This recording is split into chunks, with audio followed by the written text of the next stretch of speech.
Joined by WHL alumnus and forward in the Chicago Blackhawks organization, Luke Philp. Luke, hey, it's been a while since we've chatted, man, but let's talk about your year so far here with the Rockford Ice Hogs. 30 points for you in 32 games as we speak right now. Your first year in the organization, just give me a sense how the year's been going for you out in Rockford. It's been going well for me. I mean, our team had some early success this season. We've played pretty well, although we kind of just won a game or our first game off a little skid as of late. But we've been playing good. I was able to get my first ever call up there this past week, so it's been an exciting year so far. Take me through the moment. The Blackhawks are out on a Western Canada road swing.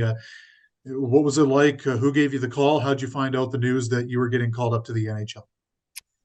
Yeah, I was just Sunday night watching a movie with my girlfriend, and got a call from the Rockford's GM there.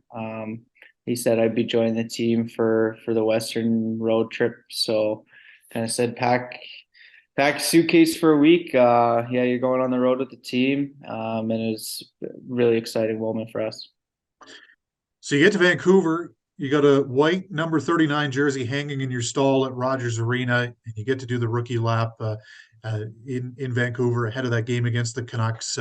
What were some of the emotions going through your mind and just some of the feelings you had as you were taking in that experience and then, going into your first NHL game in Vancouver?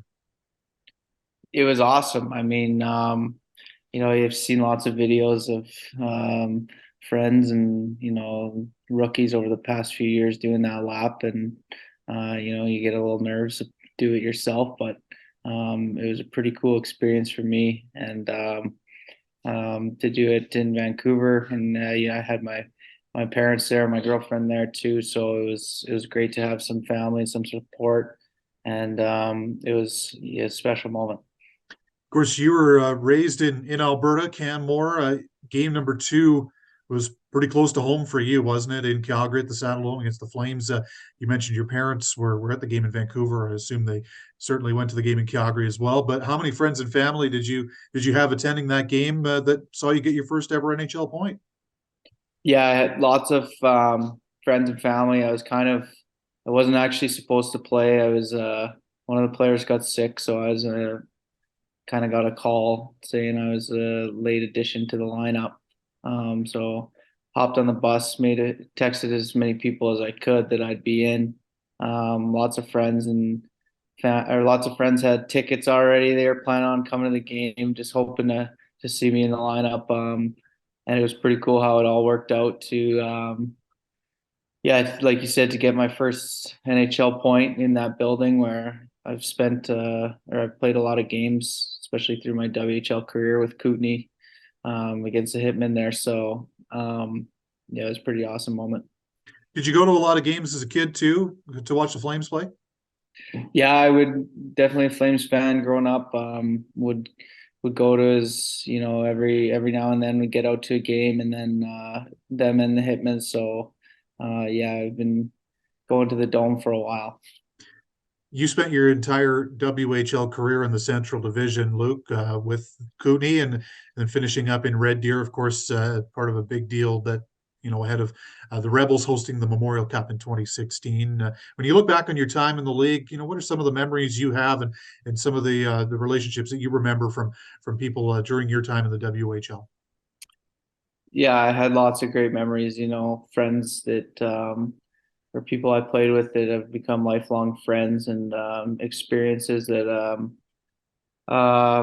valuable experiences, life experiences for me. So it was great to be a part of that league for 4.5 years, and to play alongside so many great friends, and for myself, I was also able to use my WHL scholarship and play for the University of Alberta for 3 years. So lots of fond memories in the WHL.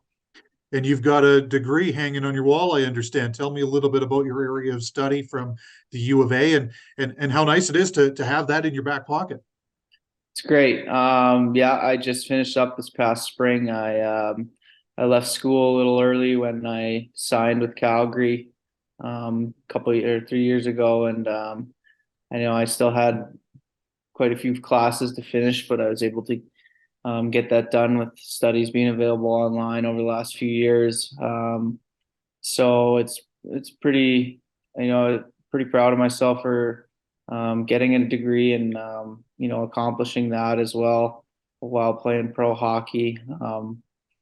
I studied business in school, so my degree's in business economics and law, and it's pretty awesome to get that done this past spring.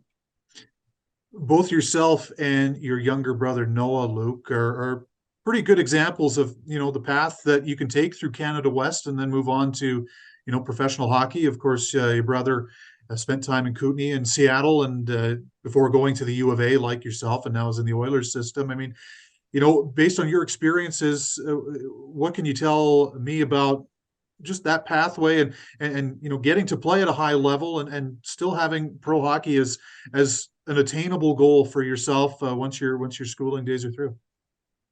Yeah, it's a great route to take. It's something that I guess is unconventional when you look at getting to the NHL, but it's something that if you keep playing and keep stick with it. Me and Noah both going to the University of Alberta. It's a great program there, and we were able to continue to improve as players, and still have the pro goal in mind. Not necessarily for myself. I wasn't necessarily expecting to get an NHL deal, but if you play well, and you never know who can be watching, right, and who can be interested. So I was able to do that and sign out of school, and it's something that for me, it's great to be encouraging younger players who are going that route to to be, I guess, a role model for them, and to let them know that they can still achieve their goals of playing pro at any level through the scholarship program.